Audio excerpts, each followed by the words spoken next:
Então, pessoal, a gente tinha pensado em fazer só uma conversa, como se fosse não diria nem palestra, mas uma conversa assim de temas relacionados à espiritualidade, né? Até mesmo antes do Hamilton chegar, para a gente poder interiorizar um pouco, poder estar falando sobre esses assuntos, né? E a Isa que deu a ideia, eu falei assim, nossa, a Isa é mesmo, né?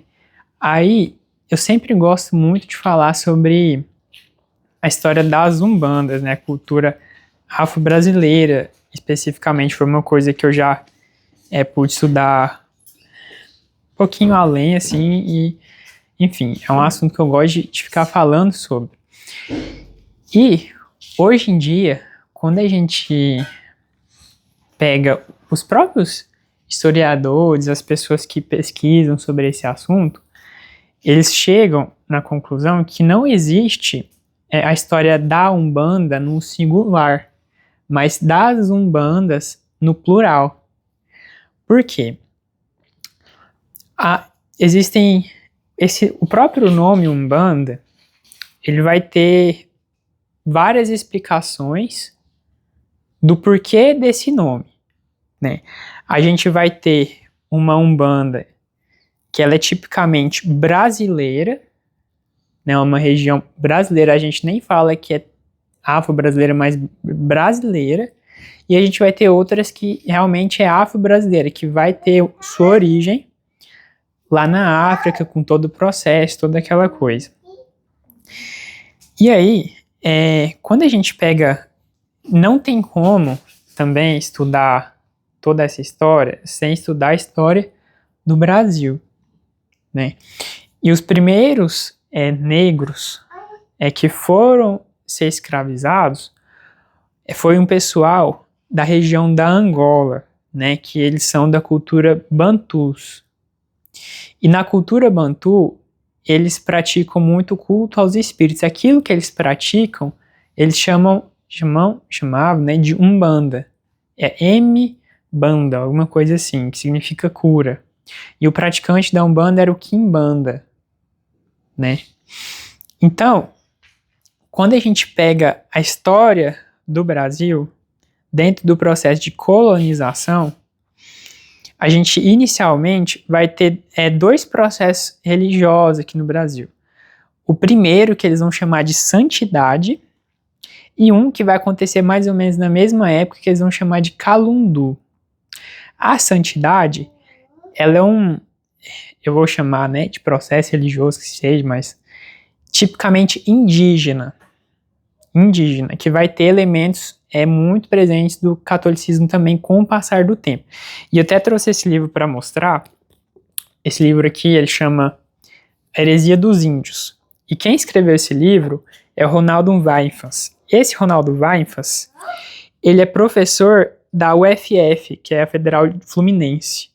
E ele pesquisou muito sobre esse assunto. Então, tudo isso aqui quem escreveu foi um professor universitário, né? Então, uma fonte muito interessante de conhecimento, que ele pega vários registros históricos, e a gente vai ver que nos próprios registros históricos, aqueles índios que praticavam aquilo que chamavam de santidade, já existia incorporação, e dentro da santidade, é claro que vai ter negros, toda aquela coisa, mas a ritualística é tipicamente indígena.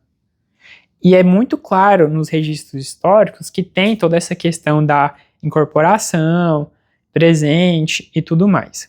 Agora, o calundu, ele é um culto que vem da cultura bantu, que vai estar presente aqui inicialmente. Então, ele já é diferente da santidade, porque ele vai ter essas características muito presentes africanas. E também vai ter toda essa questão da incorporação. Tem esse artigo, que também é de uma pessoa, né, do meio universitário, toda aquela coisa, que é a religião dos bantus, novas leituras sobre o calundu no Brasil colonial. E também é muito deixado claro sobre toda essa questão da incorporação presente, e isso no começo da colonização brasileira. Eu estou falando de 1500 e alguma coisa. O espiritismo na Europa, ele acontece na metade do século XIX. Né? Então é praticamente quase 300 anos depois. Bem depois. E toda essa questão de incorporação, de relação com os espíritos, já acontecia, não só aqui no Brasil, mas no mundo inteiro. Sempre teve, né? Mas é interessante isso aqui porque são registros históricos que mostram toda essa coisa. Boa noite, gente. Boa noite. Né? Eu também vou. Então, e tudo isso, a partir da santidade do Calundu, vai dar origem. E aí? Tá de boa. Vai dar origem ao que a gente vai chamar de cabula, que já vai ter muitos elementos do que a gente também conhece da Umbanda de hoje. E da cabula vai vir o que também a gente vai chamar de macumba, que vai macumba carioca, lá do Rio de Janeiro, toda aquela coisa, e da macumba vai vir uma umbanda. Essa umbanda que vem desse tronco, ela é tipicamente africana. E aí vai ter outra umbanda que vai vir de um cara chamado Zélio de Moraes. Aí essa, sim, até a explicação do nome umbanda é diferente. Ela vai ter elementos bem diferentes.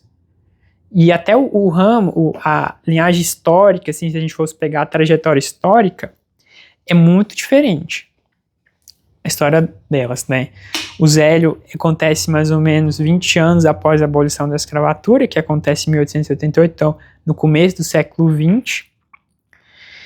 E aí, no começo, tem toda a história que eu não vou me alongar aqui, mas eu vou explicar para vocês a explicação do nome Umbanda que vem do Zélio. Porque, inicialmente, não tinha um nome para o que eles praticavam. Eles queriam só fazer um espiritismo diferente. Aí, com o passar do tempo, eles perceberam que era muito diferente aquilo que eles faziam. Teve um congresso na época, toda aquela coisa, e eles decidiram escolher um nome, né?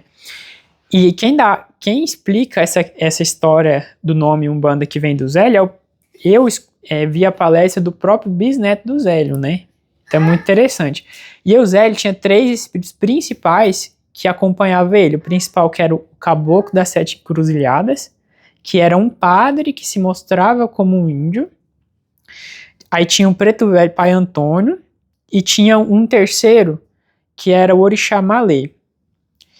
Esse Orixá Malê, a palavra Malê é como os africanos chamam os muçulmanos. Tanto é que na história teve a revolta dos malês, que foram dos negros escravizados islâmicos lá da Bahia. Então esse espírito era um espírito que na última encarnação dele ele foi muçulmano, né? Aí ele tinha 3 opções de nomes. O primeiro que era Tupibanda, em homenagem ao caboclo, ou Zambibanda, em homenagem ao Preto Velho, ou o terceiro que era Alabanda, em homenagem a esse espírito. E aí eles decidiram escolher o Alabanda. Só que esse nome não pegou muito bem. E aí, como esse espírito era da Malásia, lá do Oriente, toda aquela coisa, eles trocaram o Alá por A1. Aí ficou o A1 em homenagem a esse espírito. Então, o próprio nome Umbanda, que vem do Zélio de Moraes, é em homenagem a um espírito que era muçulmano, sua última encarnação, né? E aí, a explicação desse nome Umbanda que vem do Zélio é bem diferente dessa outra Umbanda que vem de toda aquela história do Brasil, que aí vai significar cura, Umbanda. Enquanto a do Zélio de Moraes, o nome Umbanda, ela vai ter um outro significado, aquela outra, ela vem mesmo da cultura bantu ali, né? Então, tem uma história muito profunda por trás de tudo. Isso aqui deu 10 minutos praticamente, mas é uma coisa que dá pra falar horas, assim, né? Então é isso, pessoal. Vou encerrar aqui.